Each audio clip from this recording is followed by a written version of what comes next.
Ok.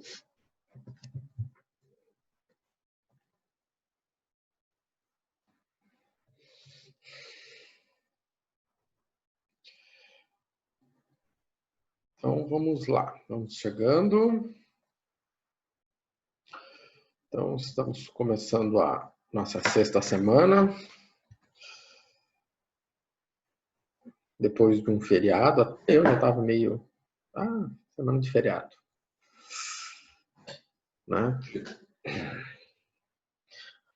Bom, então vamos lá. Estamos terminando o segundo trabalho. O segundo trabalho vocês já vão postar semana que vem. Né?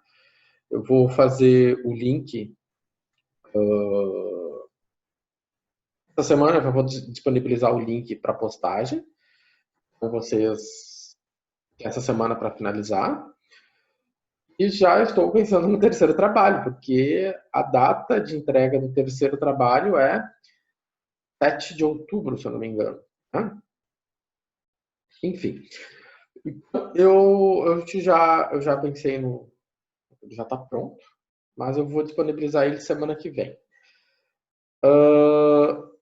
Porque eu vou sortear as questões dessa vez. Dessa vez vai ser sorteio. Tá? Semana que vem eu vou sortear, aí depois que eu sortear eu disponibilizo as questões. Tá?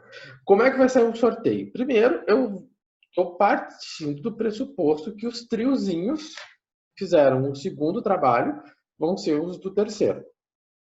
Então, eu tabulei, se vocês olharem lá na planilha de grupos, já tem a aba do A a 3, e lá eu fiz uma lista dos triozinhos, duplinhas, ou individual, enfim, de quem fez o segundo trabalho. Tá? Se porventura o aluno A não quer mais ver o aluno B, né, me avise que daí eu reorganizo. Tá? Mas, se houvesse essa coisa, não quero nunca mais fazer mais nada com o aluno X, ok. Eu vou lá e reorganizo. Então, essa semana é para vocês pensarem a relação dos grupinhos. Porque semana que vem, quando eu fizer o sorteio, acabou. É o grupo que está lá. Tá? Então, eu estou partindo do pressuposto que quem já fez o grupo 2 ficou amiguinho o suficiente para fazer o terceiro trabalho. Tá? Então, era isso que eu tinha para avisá-los. Então, já pensem assim, se está dando certo, se não. E aí vocês têm mais uma semana para finalizar o trabalhinho. Ok? Bom. Nesta semana, nós vamos retomar, né? Pode parecer uma retomada, mas é um assunto próprio de cálculo numérico, né? Os sistemas lineares. Vocês já estudaram isso em geometria analítica, álgebra linear, né? E vocês viram isso lá, isso é um assunto bem importante, eu acho que é o assunto que nós mais vamos trabalhar na disciplina, porque a gente vai falar dos sistemas lineares, vamos ver métodos para resolver sistemas lineares, e depois nós vamos aplicar isso para resolver ajustes e interpolação. Né? Ou seja, um ajuste, uma interpolação, que é a matéria do grau B, é um sistema linear. Né? Então, é o assunto mais, vamos dizer assim, que mais entra, né, nos nossos debates. E vocês estudaram isso em geometria analítica e álgebra linear, talvez, porque geralmente são 2 aulas. Aqui é em média 2 a 3 aulas. Mas é um assunto mais próprio de cálculo numérico, porque aqui a gente já está mais, vamos dizer assim, maduro, né, para certas coisas. E por que a geometria, e por que a gente precisa retomar esse assunto? Porque sistemas lineares é um assunto pertinente a todos os cursos, né? Lá na geometria analítica é uma maneira mais, vamos dizer assim, introdutória, né, para dar ideia que para quem logo em seguida já vai fazer circuitos elétricos, precisa saber. Né? E também o assunto lá também envolve. E aqui a gente vai agora, né, trabalhar com outras questões envolvendo sistemas lineares e de uma forma mais madura. Tá? Bom, e é um assunto, assim como o assunto anterior, que passa por todos os cursos que vocês fazem, né? Desde, deixa eu ver, circuitos elétricos à pesquisa operacional, né? Então, é um assunto que passa por todos. Então, sistemas lineares. Aqui, a gente já começa com eliminação gaussiana, que é o nosso bom e velho escalonamento. Aí eu botei uma fotinha do Gauss, né? Uma fotinha do Gauss para a gente recordar, né? Contribuições dele. Ele é responsável por entender, pouco responsável pelo mundo que temos hoje, principalmente não, em tudo, né? Não dá para dizer o que a obra dele é mais principal, mas sem a nossa boa e velha curva normal, que é uma observação dele, seria bem difícil, né? A análise do fluxo gaussiano, das superfícies gaussianas, esse é um assunto lá de teoria eletromagnética também, então ele foi em todas as áreas. Bom, então vamos lá. Então, o nosso assunto nos próximas semanas, no final do grau A, né, são equações lineares. O que é uma equação linear? Uma equação linear é aquela equação onde você tem um número vezes uma incógnita. Então, 2x mais 5y menos z igual. Isso é uma equação linear. Simplesmente assim. Ela também pode ser, né? Vamos fazer isso de forma mais adulta, né? Eu também posso definir isso como sendo uma matriz 2, 5 e menos 1, uma matriz linha, vezes uma matriz coluna x1, uma matriz x, y, z. Eu multiplico esta matriz, né, uma matriz de coeficientes, vezes uma matriz linha por uma matriz coluna, isso aqui vai me dar um número. Né? Então, basicamente, uma equação linear ela é algo que é escrito como uma matriz de coeficientes vezes uma matriz de incógnitas igual a uma matriz de números. Tá? A definição clássica de equação linear é essa. A gente tem uma matriz de coeficientes vezes uma matriz, né, de incógnitas. Isso vai ser igual a uma matriz de números. Então, se eu faço essa continha, esse produto vetorial, esse produto de matrizes, né? Então, 2 vezes x mais 5 vezes y menos z igual a 1. Ou seja, eu tenho a minha matriz A, eu tenho a minha matriz x vezes, né? E isso aqui é igual a uma matriz 1 por 1, B. E, né, se eu tiver qualquer conjunto lá, 2x menos 4w igual a t, menos t igual a 7. Isso é uma equação linear. Se tiver raiz de 2 vezes y menos e mais 1 sobre e vezes z igual a raiz de π, que também é uma equação linear. Né? Porque essas coisas horrorosas aqui, né, elas são números, né? São números. Eu tenho uma incógnita limpinha multiplicando um número. O que é uma coisa não linear? Coisa não linear é quando eu tenho multiplicação de incógnita, né? Se eu tenho uma equação, eu tenho uma expressão, né? Onde eu tenha, por exemplo, x vezes y mais 2z, né? Igual a 4, isso aqui é não linear, porque eu tenho uma multiplicação de incógnitas. Se eu tiver seno de x, né, mais y igual a 5, Novamente, eu tenho uma não linearidade. Agora apareceu um seno de x. Então, o que nós vamos tratar é do contrário disso, ou seja, do linear. Tá? Bom, só que a gente não vai tratar de uma equação linear, porque uma equação linear, por exemplo, se eu olhar para essa equação linear aqui, a gente vai ver que ela tem infinitas soluções. Né? Quantas soluções? Quantos valores eu posso atribuir para x1, x2, x3? Nós temos, sei lá, 50 alunos na lista de chamada.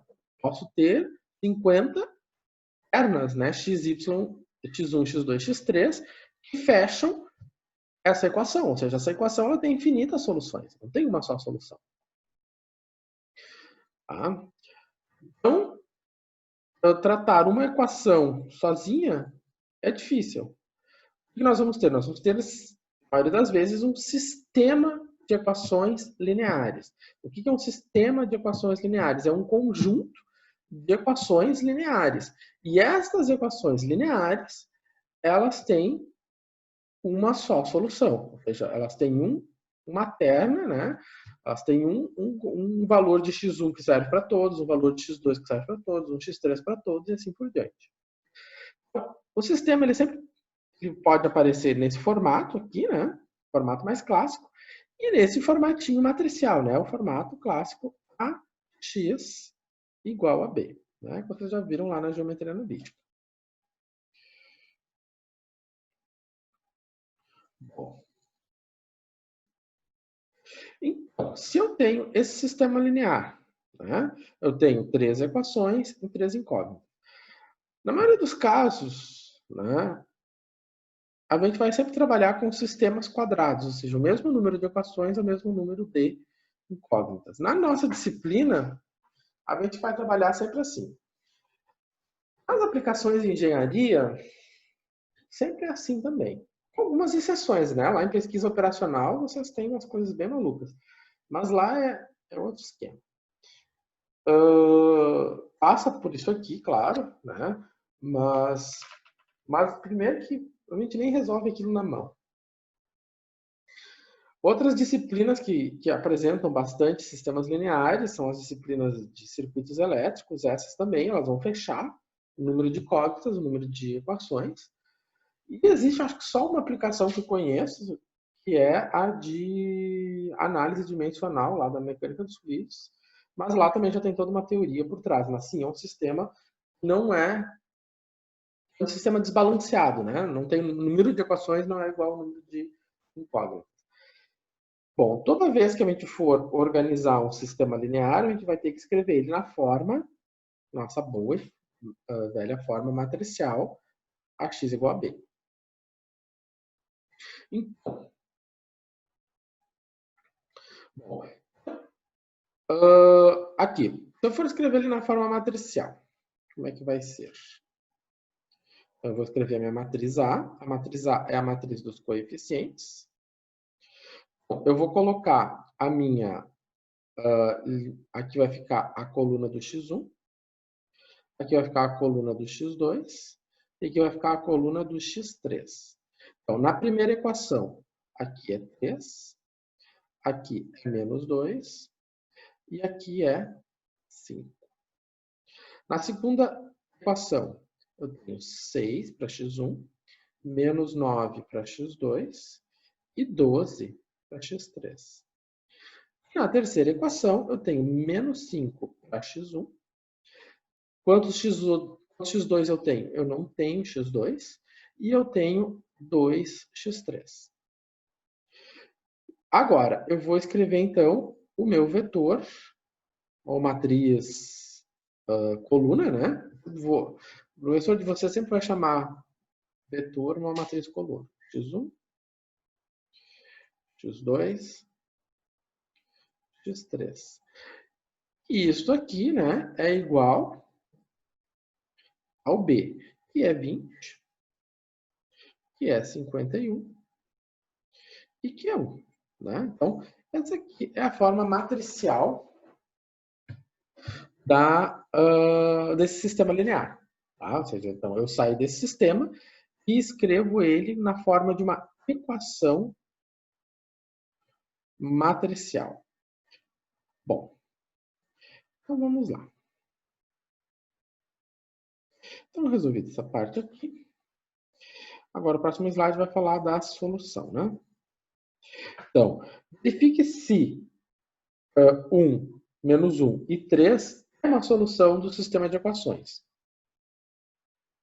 Para verificar isso, o que acontece? Eu vou substituir no lugar do x1, eu vou colocar o 1, no lugar do x2 eu vou colocar o menos 1, no lugar do x3 eu vou colocar o 3. Quando eu faço essa continha, o que acontece?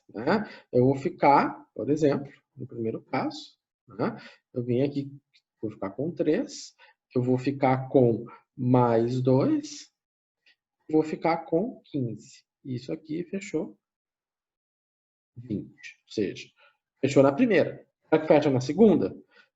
Vai ficar 6, vai ficar 9 e vai ficar 36, né? Então, o que aconteceu? Ficou 15 com 36. 51. Agora, ficou menos 5, né? Menos 5. O professor de vocês digitou uma coisa erradinha aqui, né? E 3, né? Menos 5 vezes 2 vezes 3, mais 6. E isso aqui dá um positivo. Certo? Então, nós verificamos que esse conjunto de x1, x2, x3 é uma solução, né, para o sistema linear. Ok.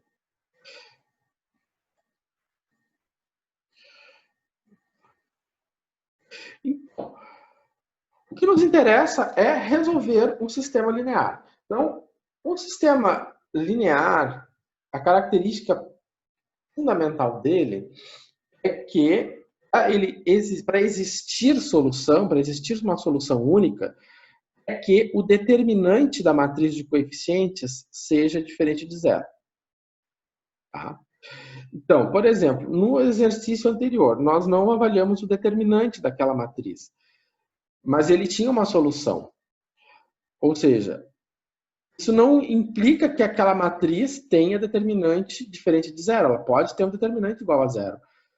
Então, o que eu sei é que ela tem uma solução. Ela pode ter uma única solução ou ela pode ter infinitas soluções.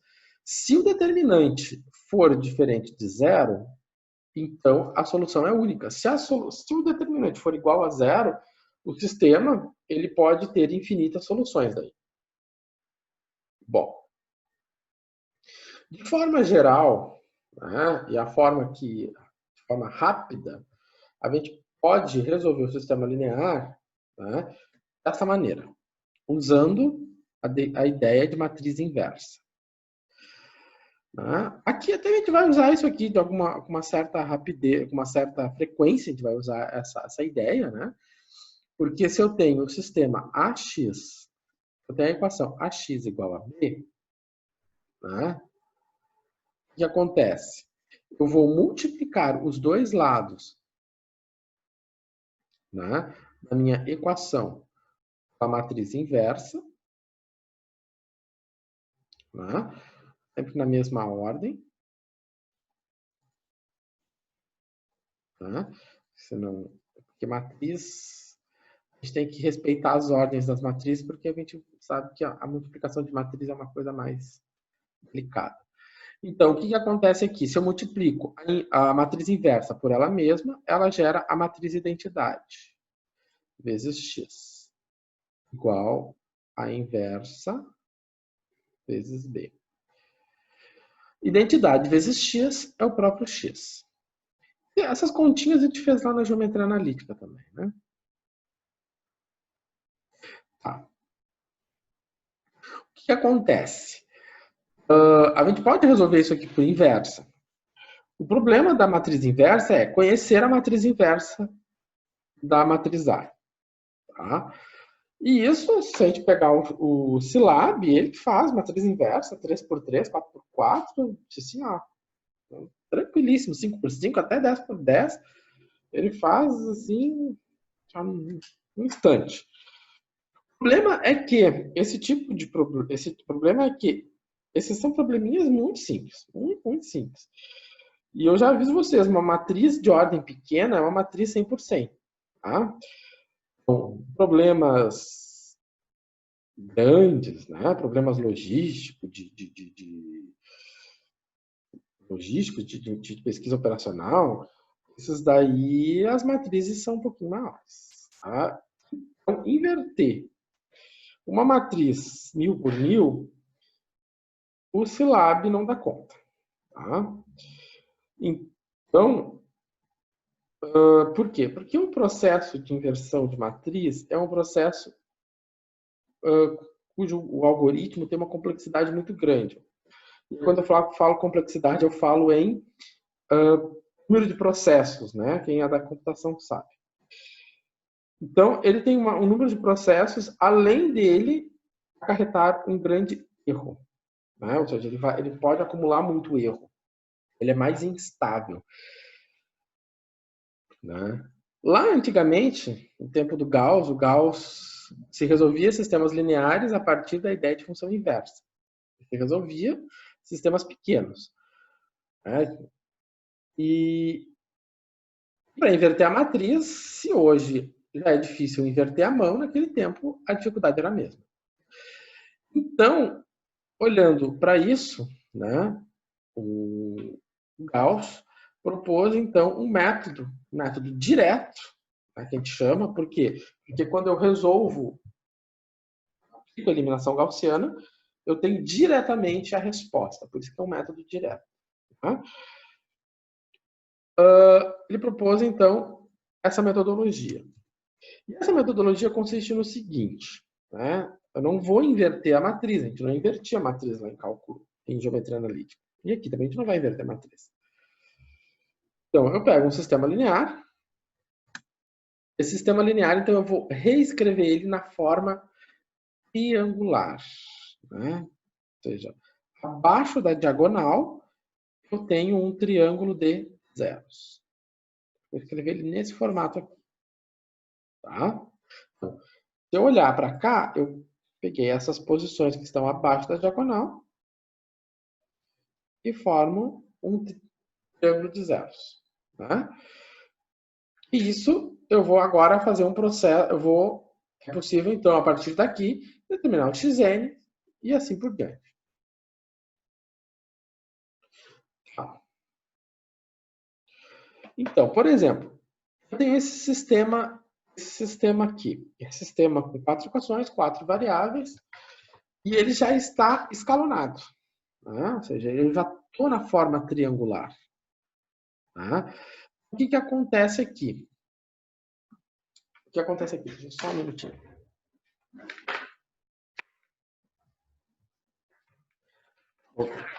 Então, o que acontece aqui? Já está na forma triangular, né? Então, é fácil de fazer a continha.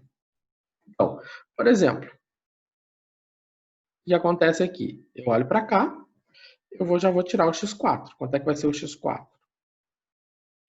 O x4 vai ser o 2 que divide o 3.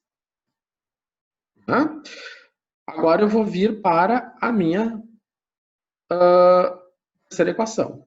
Eu já conheço o x4, então o que vai acontecer? Eu vou ter o 4,4x3 igual a menos 1. Esse 2x4 eu já conheço, né? Eu passo para o outro lado, vai ficar menos 2x4. Ou seja, é mais 2, passa para lá, menos 2. Agora, o que vai acontecer? Eu vou ficar com x3 igual. Esse 4,4 está multiplicando o x3, então ele vai passar dividindo todo o lado direito, ou seja, vai ficar 4,4 aqui embaixo. Aqui em cima vai ficar menos 1, menos 2 vezes x4. O x4 a gente já conhece que é 2/3. Então, eu corri ali para pegar minha calculadora. Então, fica menos 1, menos 2 vezes 2 que divide 3. Né? Deixa eu fazer uma coisa. 2 que divide 3. Então, vai ficar menos 1, menos 2 vezes o 2 que divide 3, dividido isso por 4,4.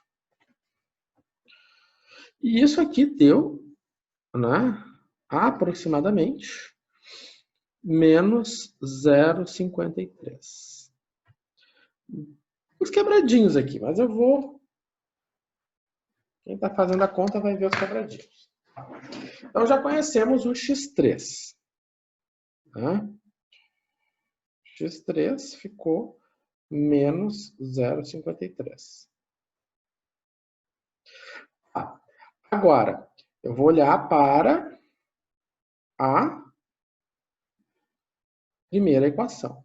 Ou melhor, para a segunda equação. Na segunda equação, eu tenho 2x2. Isso aqui vai ficar igual a 1 menos 0,33 x3, né? Mais o x4. Tá? Mais o x4. Ok. O 2 está multiplicando, né? Então, esse 2 vai passar dividindo. Não passa dividindo tudo, ele não passa dividindo só o 1. Então, ele passa dividindo todo mundo. Então, ficou 1 menos 0,33 vezes o x3, que a gente já calculou, mais o x4, que também a gente já calculou. Agora, eu vou pegar a calculadora e vamos lá. Então, 1 menos 0,33 vezes o x3 mais o x4 dividido por 2. E isso aqui deu na minha conta aqui 0,92. Então, meu x2 deu 0,92. Ali deu 0,8, então eu vou botar 92,1. Né? Vai criar um errinho, mas vamos fazer assim. Então já temos a configuração aqui, né? Então, beleza. Vamos salvar esse número aqui. E por fim, a gente vai descobrir quanto vale o x1.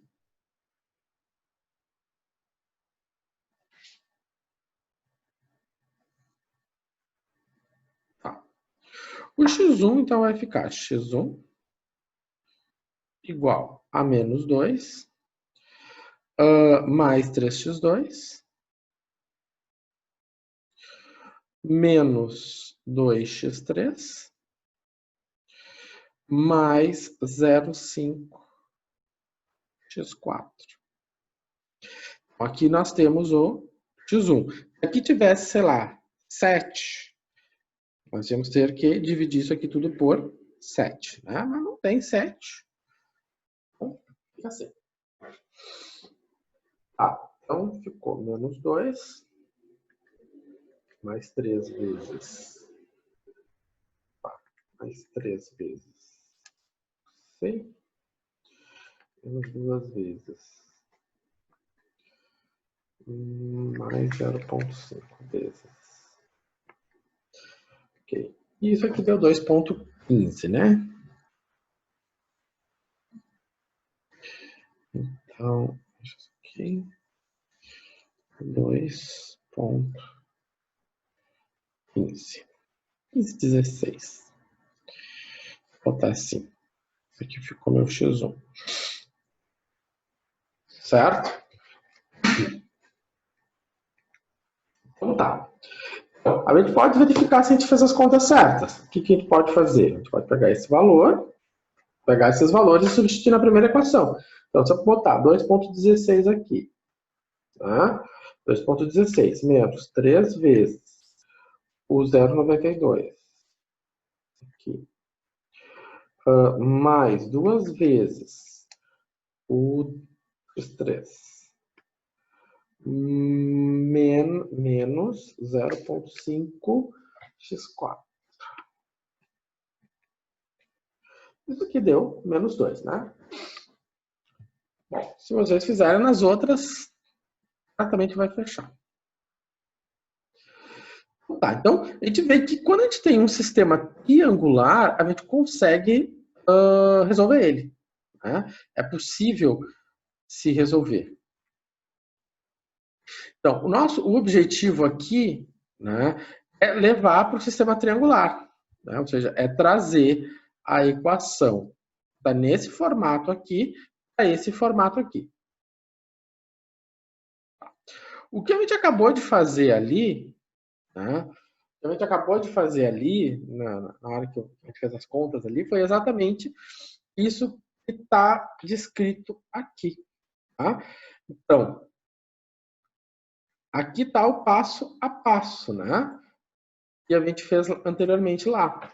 Então, aqui está passinho por passinho, né? Então, o que acontece aqui? Lá ele diz que meu xi, né, ele tem esse formato. Tá? Eu tenho menos um somatório. Essa expressão aqui, ela aparece porque quando a gente for programar, né, depois eu vou apresentar para vocês, não sei se na aula de hoje, mas na semana que vem, o algoritmo Scilab para resolver, né, um sistema linear. Então, na parte final do algoritmo, a gente tem que programar essa finalização. Lá nessa finalização, a gente programa usando recurso. Você vai ter o B, no caso o B2, eu estou olhando para essa linha aqui, que o B2 é o 1, menos, né, um somatório. Então, que vai considerar o x3 e o x4. Então, começa em x3 e vai até x4. Tá? Então, é o que acontece aqui, né? Ele ficou menos, né? Então, ele pegou o x3 até o x4. Na próxima equação, o que acontece? A mesma situação, só que agora ele começa em 2 e vai até 4. Né? Ou seja, ele começa em x2 e vai até x4. Tá? Bom.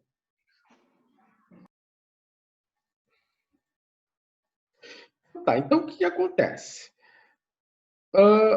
De modo geral, a gente vai pegar o nosso sistema, escrever nesse formato, ele tá escrito nessa forma, nós vamos trazer ele para esse formato aqui, conhecido de vocês, e escrever nesse formato prático, né, na notação prática. Essa notação prática é importante para a gente ver o seguinte. Aqui eu tenho a minha matriz A, e aqui eu tenho a minha matriz coluna B. Então, A e eu tenho B. Certo? Ele vai estar escrito nesse formato.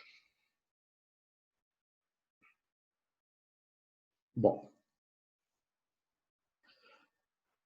Tá. Nosso objetivo é chegar nesse formato aqui. O que nós verificamos nesse formato? Abaixo da diagonal, quando eu falo diagonal, diagonal principal, que é a diagonal onde os índices são repetidos, né? Abaixo da diagonal principal, né? Todas as posições são zero. Tá? Então, esse é o objetivo. Então, abaixo da diagonal principal, todas as posições são zero. E quando a gente chega nesse formato aqui, né, então a gente retorna ao sistema. Agora, o sistema triangular. Então, essa aqui é uma visão esquemática, né? Fizemos um esquema geral do processo. E como nós vamos sair daqui para cá? Porque a questão que você deve estar se perguntando, tá, como eu chego, eu simplesmente toco zero abaixo e acabou-se? Não, não é bem assim. A gente tem que vamos fazer as coisas certas. Então, aqui tem vamos dizer assim, uma regra geral. Então, Aqui nós vamos começar a chamar de pivô o elemento da diagonal. Então, a gente sempre vai trabalhar os elementos diagonal, são os elementos pivô. Então, a primeira etapa, né, são os elementos que estão abaixo, sempre a primeira etapa, né, o aluno adora quando eu digo sempre, é quem está abaixo do 1, 1. Depois você vai para o 2, 2. Depois para o 3, 3 e assim por diante. Então, primeira etapa é sempre que está abaixo do 1, 1. Depois do 2, 2. Depois do 3, 3. Sempre nessa lógica. Até na hora que se programou isso, né? Se pensou nisso. Gauss, assim como muitos de sua época, nem sonhavam com computadores, mas ele criou, né, uma metodologia que é um algoritmo, né, eficiente, né, e com uma complexidade muito baixa. Né? Então, ele nem imaginou o ganho computacional que ele proporcionou lá no início do século XVIII, no século XIX. Né? Então, para eu zerar uma posição abaixo do meu pivô, por exemplo, se eu quero zerar a posição A e 1, né, eu vou usar o elemento pivô A11. Né? Eu sempre vou dividir ele, eu sempre vou dividir a minha posição que eu quero zerar pelo pivô, multiplicar pela linha, no caso 1, somar com a linha dele, né? Ou seja, com a linha I. Ah, professor, isso aqui é muito confuso o que você está falando aqui. Ok, não discordo. Né? Se eu estou falando para principiante, porque eu vejo muita gente faz cálculo numérico e depois, anos depois, vai fazer geometria analítica, né? Eu imagino que deve ser estranho, né? Complicado. Porque lá na geometria analítica, vocês já viram isso. Aqui eu estou tratando isso de uma forma mais adulta. Bom, então o que acontece? Então, para a gente entender essa lógica, nós vamos ter agora 20 minutinhos de intervalo para vocês, então, tentarem resolver esse sistema linear aqui. Então, agora, nesses 20 minutinhos, vocês vão pegar, né? Vamos resolver primeiro no papel, depois a gente vai para o Excel. Mas primeiro tentem resolver isso no papel. A gente vai resolver isso no papel primeiro. E depois a gente vai para o Excel. Nesses 20 minutinhos que nós temos na sequência, agora, vocês tentam resolver esse sistema, né? Releiam o slide anterior, né? Releiam esse slide aqui, e tentem resolver resolver esse sistema a partir do que está sendo dito aqui. Se não conseguir resolver por esse que está sendo dito aqui, resolvam pela forma como vocês conhecem, né? Porque nessa altura do campeonato do curso, vocês já devem ter resolvido sistemas lineares por aí mesmo, quem já não fez geometria analítica, né? Certo? Então tá, às 8